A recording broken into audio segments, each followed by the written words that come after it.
Welcome to our tutorial on how to view SARS appointments.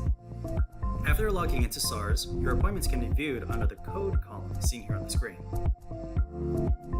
Select any of the appointments to view the details. First, you can view the student information such as their ID number, name, date of birth, phone number, and email.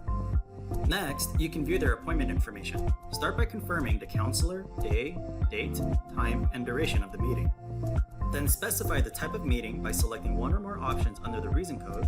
Check the comments made while the appointment was scheduled. Check to see the details of an online meeting. And lastly, check the confirmation option the student receives once the appointment is made. Now let's discuss the options at the bottom. You can cancel an appointment, close the window you are viewing, and mark the student's attendance to show, no show, or leave it as not marked. You also have additional options here on the right side where you can view and add notes after a meeting and change their opt-in settings to email, phone, and text for communication. Once you are ready to meet with the student, click on the camera icon to start the Zoom session, and don't forget to add your notes after the meeting.